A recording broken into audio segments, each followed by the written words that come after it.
Welcome to Unit 3, Collecting Data. In this video, we're going to focus on the topic 3.5, Introduction to Experimental Design. All right, let's do a quick recap of what is an experiment that we learned in previous videos. In an attempt to see if an explanatory variable causes a change in the response variable, researchers impose treatments of the explanatory variable onto subjects to see if there is a change in the response variable.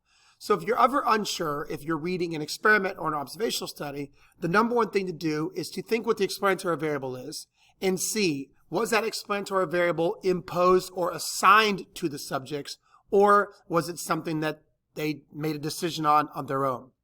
If it was assigned or imposed, it's definitely an experiment. Now remember, a couple facts. Only through a well-planned experiment can a cause and effect relationship be found. We don't just observe, again, we impose or assign on the treatment. And keep in mind that variables can either be categorical or quantitative, or any combination. They could both be quantitative, both be categorical, or there could be a mix of them. But I want to go back to that cause and effect one more time. An experiment is the only way to show a cause and effect relationship. But keep in mind, that doesn't mean that every experiment will show a cause and effect relationship. Sometimes at the end of an experiment, you might learn that there is definitely a very strong relationship between two variables, but you still might not be able to say that one causes the other. Maybe you learn that there is simply a very strong association. But if you do want to show a cause and effect, an experiment is the only way to go. All right, when you make a good experiment, it's got to be well planned out, and it's got to contain several key components that we're going to go over. Now, there are some aspects of an experiment that are optional, meaning that they could be in there or they cannot be in there, all depending on the necessity of them based on the particular problem. And we'll examine some of those at the end as well. Keep in mind, even the best, well-planned out experiment still could have results that show no relationship. So just because you think you have the best experiment in the world doesn't mean it's guaranteed to show that X will cause Y. All right, so the first aspect of an experiment I want to explore is who. Who is involved in an experiment? Three major groups. We have the researchers. These are the people who are planning the whole thing. They know everything and make the experiment good. Hopefully they make the experiment good. The experimental units, these are the individuals, which may be people or objects, that are assigned treatments. When the experimental units are people, we usually do call them subjects or participants. But if you're going to give a group of people something, 50 people get this, 50 people get that, they are the experimental units.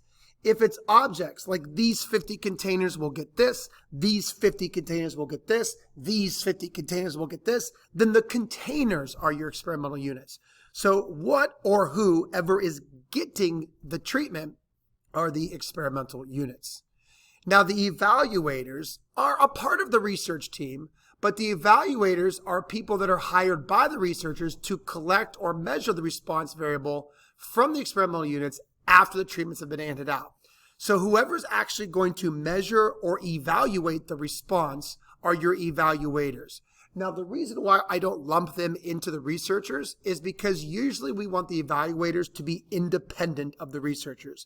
We don't want the evaluators to have any bias, like maybe they want the experiment to show something, so they'll kind of lean towards one way, or they'll maybe lie about the results. Now that's something that obviously should not happen, but to prevent that from happening, we usually want our evaluators to be independent. We don't want them to know anything that's going on. They're simply going to do some measuring at the end of the experiment. All right, also important in an experiment is to know what the variables are. An explanatory variable, also called a factor, in an experiment is the variable whose levels are manipulated intentionally. So we might give out different treatments or different amounts of the treatment, but that's the explanatory variable. So if I'm going to give some people a nicotine patch to wear to quit smoking, and other people are not going to get the nicotine patch, well, the explanatory variable is the presence or absence of the nicotine patch, and it comes in two different levels, nicotine patch or no nicotine patch. The level or combinations of levels of the explanatory variable are called treatments. Now, you could have more than one explanatory variable in a problem. Like maybe you're doing some cooking and you want to know what's the best time and temperature to cook something. Well, then you got to play around because you might have some different combinations. Like you might have 10 minutes at 300 degrees, 10 minutes at 350 degrees, 10 minutes at 375 degrees, and maybe you have 20 minutes at 300 degrees, and so forth. So you're going to have some different combinations of your two explanatory variables in that case. Now, a response variable is a variable in an experiment. It's the outcome from the experimental units. This is something that we measure after the treatments have been administered. This could be something that we measure or something that we just simply ask. Again, it could be categorical or quantitative. All right, now there is one more super important variable, and that is a confounding variable. A confounding variable in an experiment is a variable that is related to the explanatory variable and influences the response variable. And this may create a false perception of an association between the two variables. So because there's this third variable somehow related to both the explanatory and the response, then we're not really sure. Did the explanatory influence the response, or did this other confounding variable? So keep in mind, we do not want confounding variables. They are often present in observational studies, which is the primary reason why observational studies cannot show cause and effect. Remember, in an observational study, you're simply just observing, so you don't have any control at all, and that's what allows confounding variables to be confounding. To better understand confounding variables, let's look at an example. So, about 18 years ago, researchers collected surveys from 260,000 individuals, so lots of individuals, 402,000 almost, right? A lot. Respondents were asked how many cups of coffee they drank each day, and after 15 years, researchers checked death records to see how many of those respondents had died. Their findings were that respondents who drank 2 or more cups of coffee per day were 10 to 16% less likely to have died after the 15 years as opposed to respondents who didn't drink coffee. All right, well, the explanatory variable is coffee. I didn't give people the coffee, so this is not an experiment. All we did was we asked them how many cups of coffee they drink. That's not assigning or giving, that's just asking. So this is clearly an observational study. And like I mentioned, observational studies have lots of confounding variables. So what else could determine when somebody dies besides drinking coffee?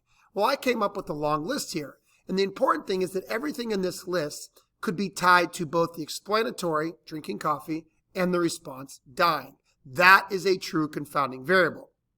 So for example, age. Young people may be more likely to drink coffee than old people.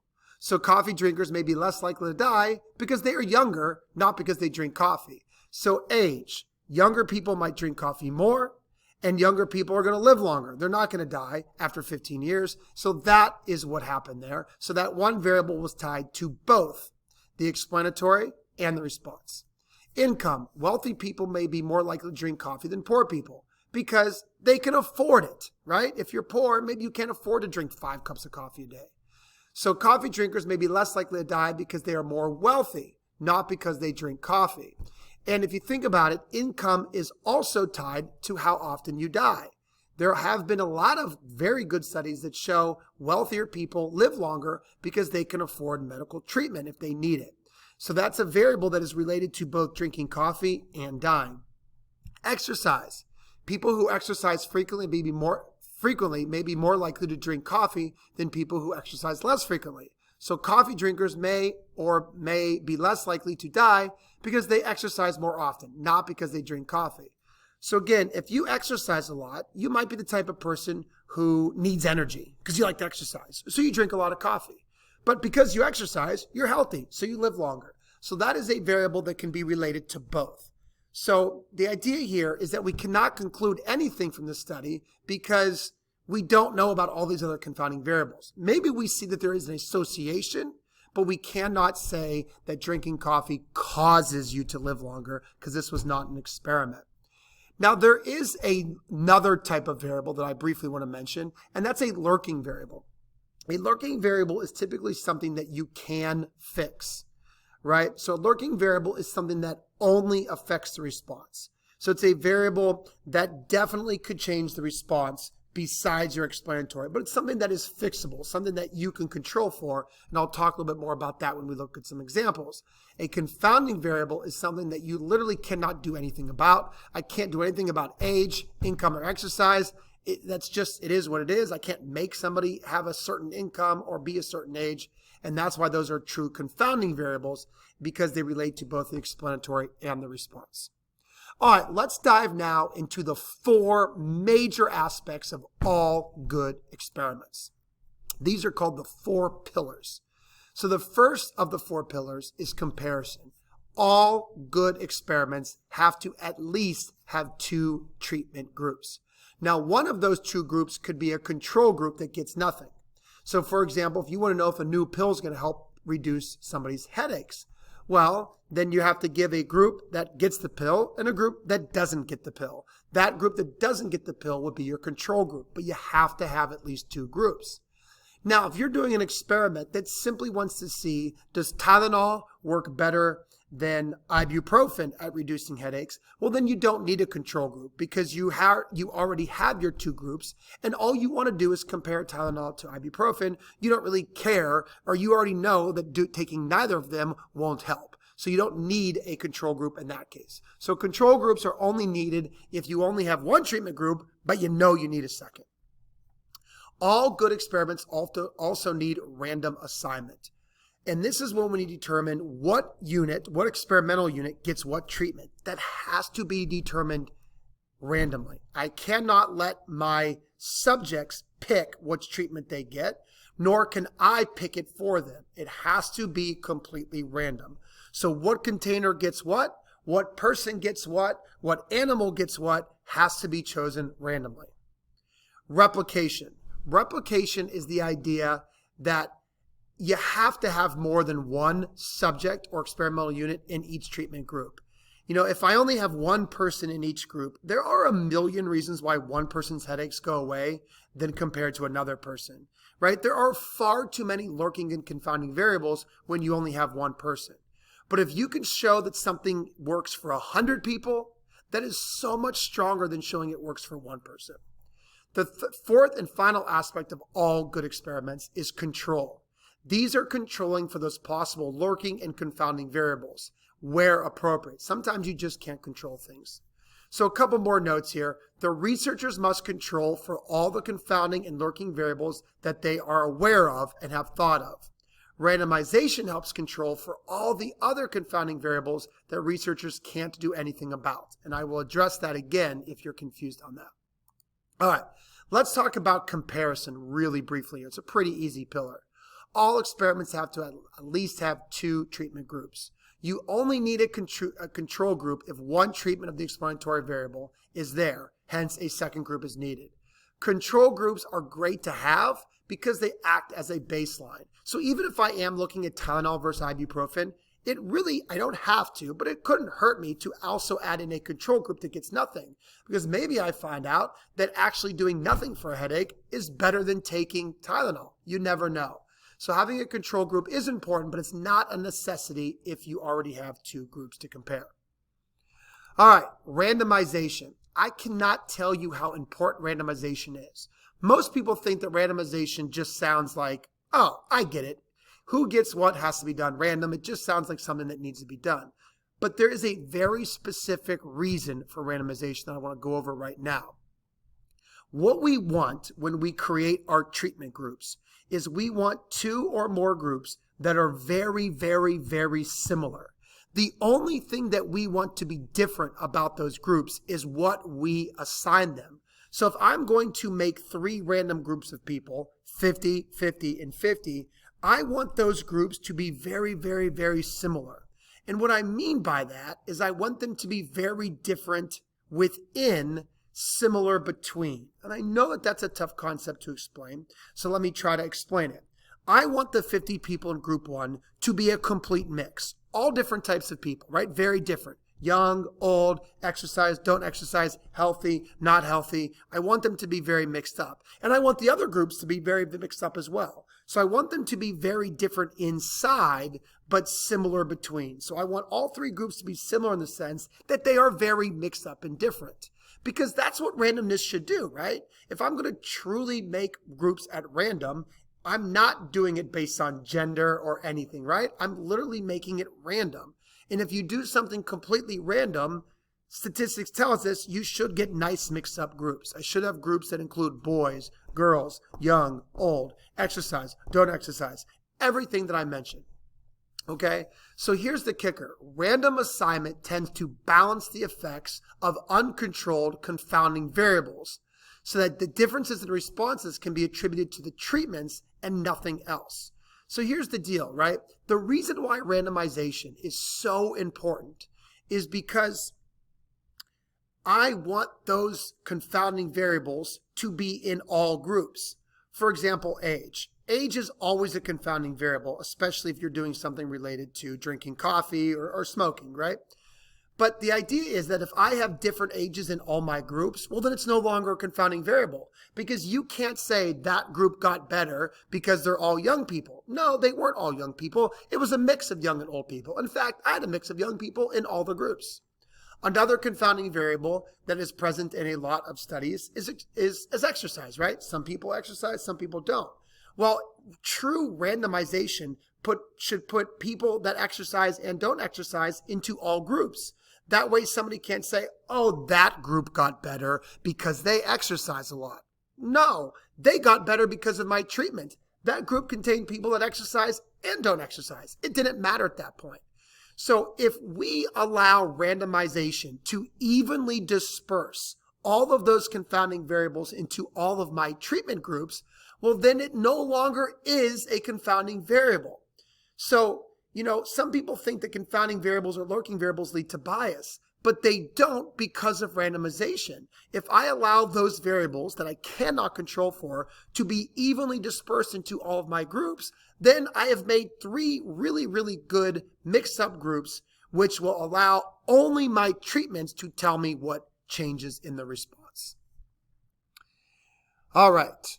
Now, there are 3 different methods for random assignment. I hope you now understand the importance of random assignment, but we have to understand how to do it.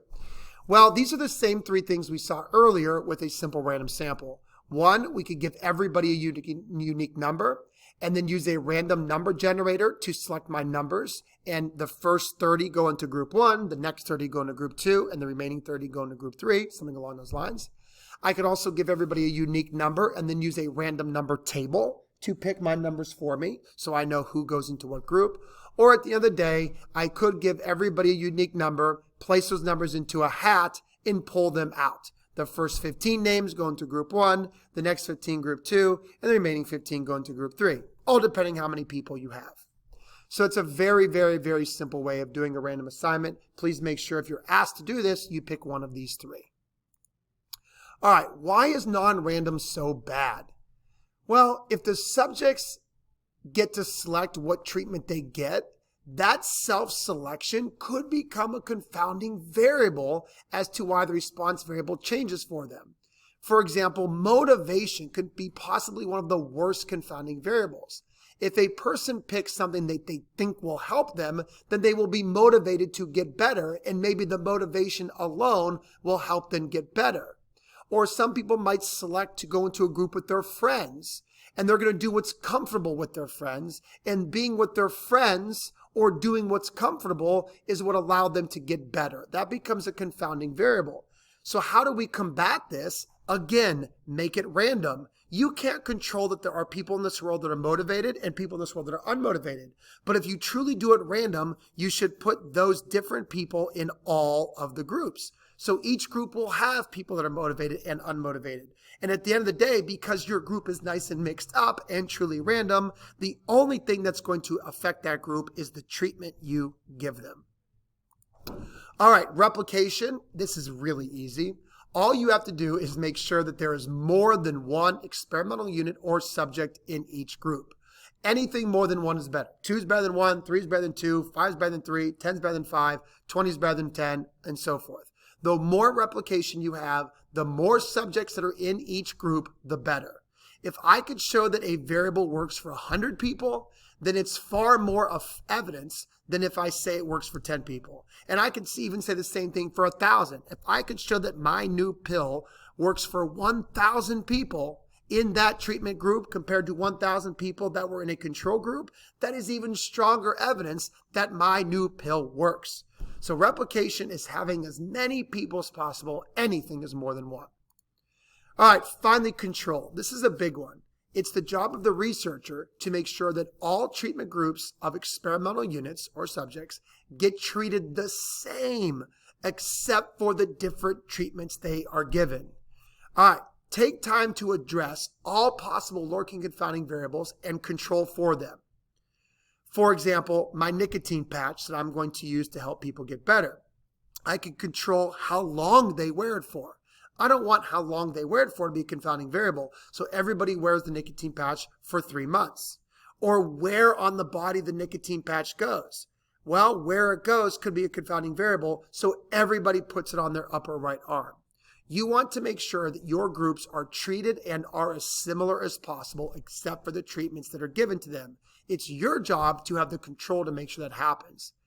However, please keep in mind, and I've mentioned this 4 times now because it's so important, is that there's oftentimes variables you cannot control for. And bingo, that's where we let the randomization process evenly disperse those variables into all the treatment groups.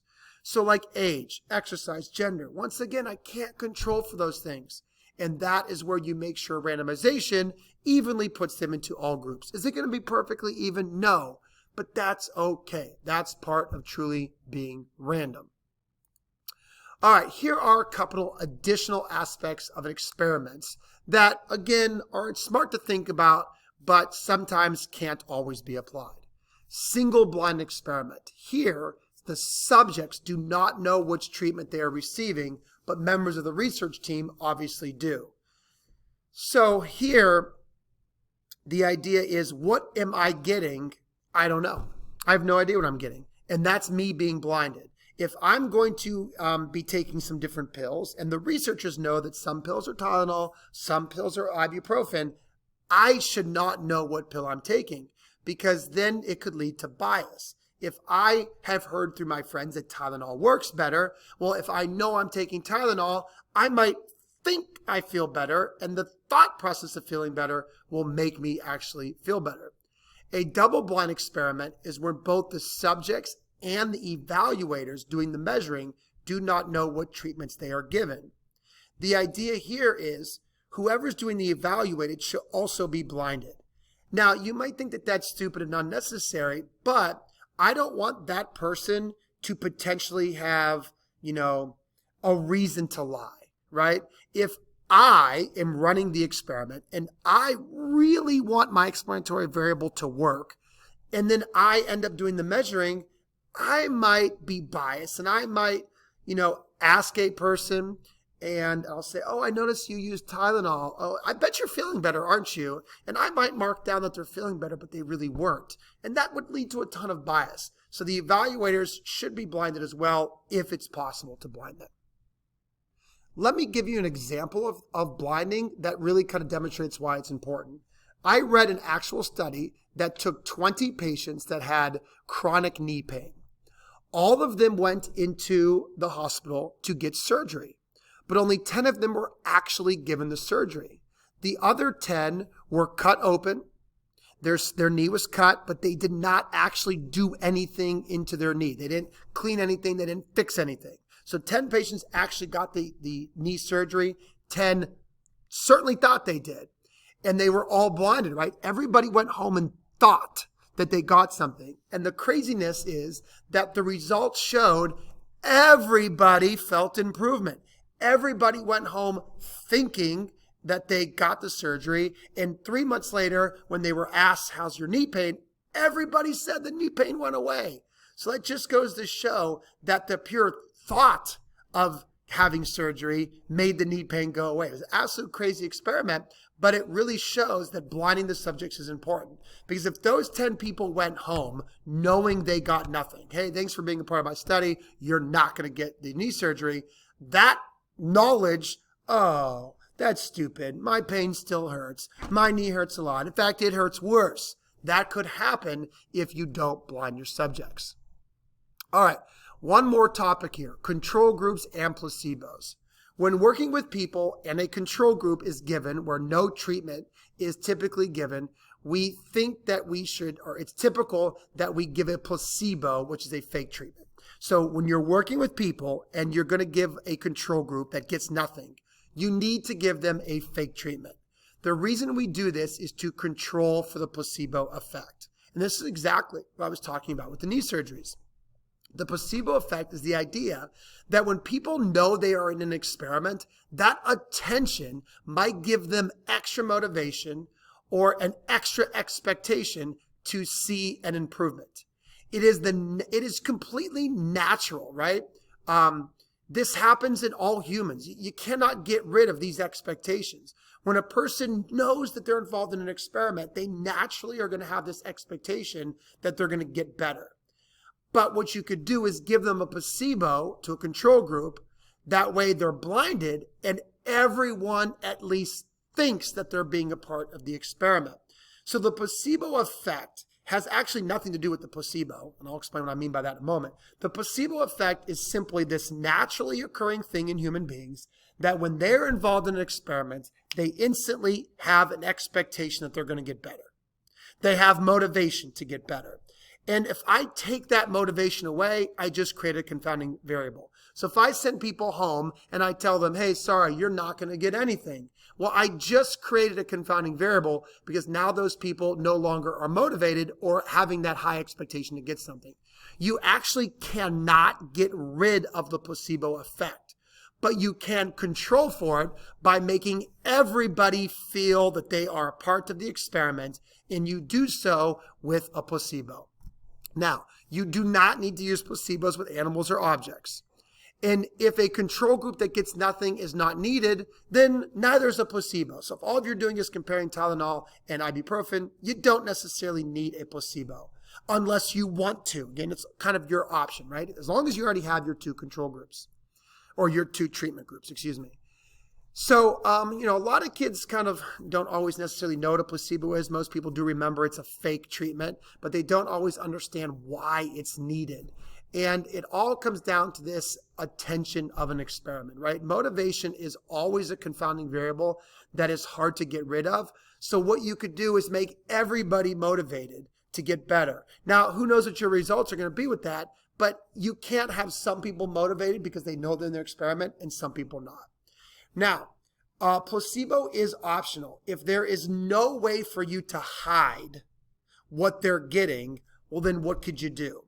An example that we have seen is what's better at helping kids learn their math facts? Computer programs or flashcards? Well, I can't blind those people, right? I can't give a fake treatment. I can't give a placebo. There's no fake treatment for learning math. I mean, what can you do there? But everybody is getting something. Everybody thinks they're in the experiment. Everybody knows they're either going to get the flashcards or they're going to get the computer-based programs. So everybody does feel motivated. Everybody does feel part of the experiment. So that's why there's no need for a placebo there, because I literally can't give a fake treatment in that situation. So again, this is one of those optional things, but it does kind of go under that main pillar of control, because remember, you use a placebo to control for the placebo effect. Not get rid of it, just let everybody experience the placebo effect. And that's what we use placebos for. All right, that's it for experimental design. I will say that there are a couple more videos coming. One is going to show you some examples, so that way we can actually see everything we learned in examples. I would highly recommend watching that. And we're also going to learn a couple different ways that you could design a really good experiment. And that's also coming, so pay attention for those videos.